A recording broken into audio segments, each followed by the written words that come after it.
7 Instagram posts, 7 BTS members, one identical sentence published at virtually the exact same moment. Within minutes, social media exploded with claims that the group had finally cut ties with the Recording Academy, while headlines framed it as a dramatic response to years of Grammy disappointment. But was it really a sudden protest, or had the signs been sitting in plain sight for months? Fans quickly pointed back to RM's interviews earlier this year, arguing that his comments sounded less like personal reflection and more like a preview of a much bigger decision. Others believe the timing is simply another example of the internet connecting unrelated dots into a single narrative. Either way, the coordinated posts reignited a debate that never truly disappeared. Did the Grammys underestimate BTS's influence, or is the online reaction turning speculation into certainty? Today, we're separating what actually happened from the theories that have taken over the internet and why this story has become impossible to ignore. Go back to February 13th. RM sits down for a GQ cover story. When asked point blank if a Grammy still matters, he skips the diplomatic PR lines. He looks at the camera and drops 7 words. We don't want to be desperately eager for it.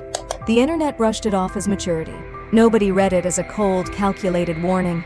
Trace his language across this comeback era, and the shift is undeniable. Early on, every interview focused on bridge building, asking for representation, begging for a seat. By this summer, that vocabulary completely vanished. External permission got replaced by absolute sovereignty. He stopped asking for a seat because he realized the house was rigged. Forget 2021 when Suga was still openly dreaming of that trophy. By Las Vegas in 2022, right after another loss, RM stood before a sold-out arena and declared they didn't come for Grammys, they came for Army. Play those moments back to back and the redirection is glaring. The desire didn't evaporate. It got deliberately killed off. The word Grammy went dead silent. Western media kept pushing the tired underdog narrative. But that frame was already obsolete. RM had quietly stopped asking, waiting for the exact second when walking away would inflict maximum damage. That moment hit this summer with downright ruthless timing. BTS didn't pull out from a position of weakness or flop allegations. They walked away from the absolute summit of global music. Their comeback record detonated. Swim went straight to #1 on the Billboard Hot 100. They headlined an 11-minute halftime set at MetLife Stadium for the FIFA World Cup alongside Madonna and Shakira, pulling the largest broadcast audience on Earth. To make it wilder, every member has been an active voting member of the Recording Academy since 2019.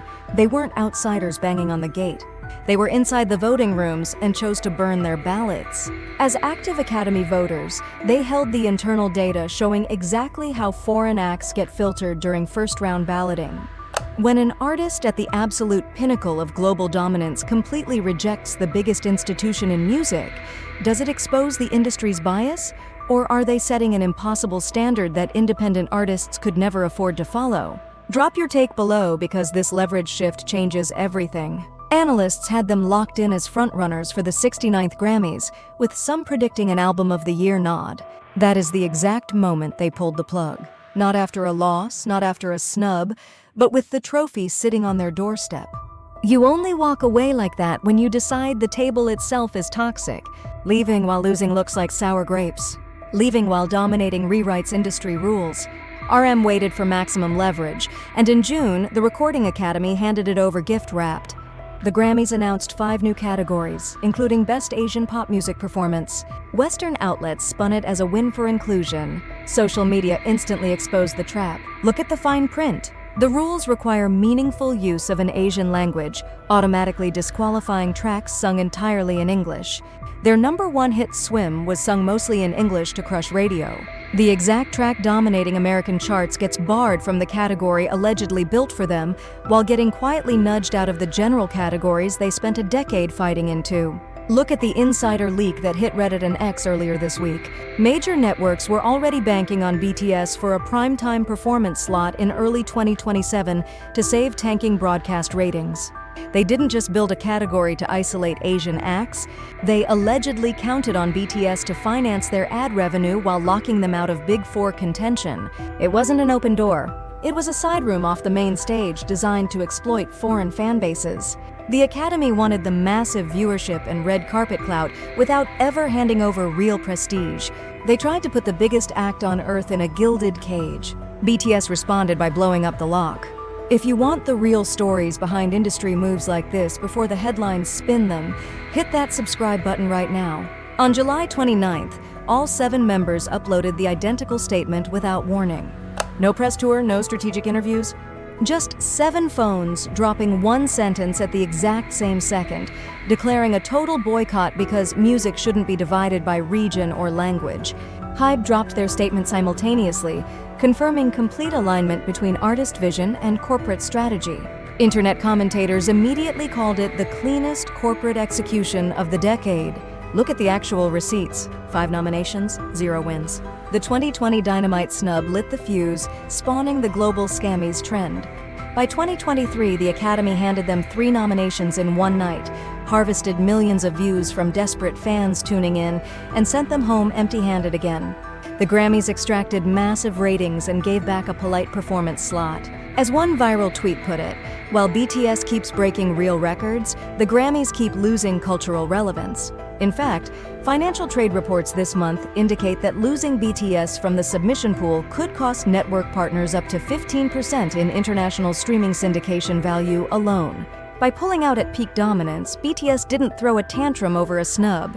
They set a massive precedent for every junior act watching from Seoul to Tokyo. If new categories like Best Asian Pop continue to act as cultural side rooms, do you think future Asian artists should boycott them entirely or use them as a stepping stone to break into the main broadcast?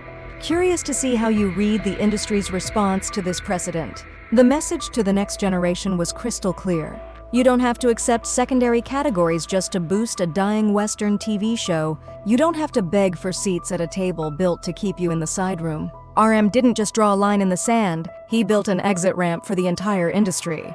When the Recording Academy's own CEO could only offer a hollow statement admitting he respected their decision, the power shift was complete. BTS didn't just reject a nomination, they stripped an entire institution of its leverage on global music.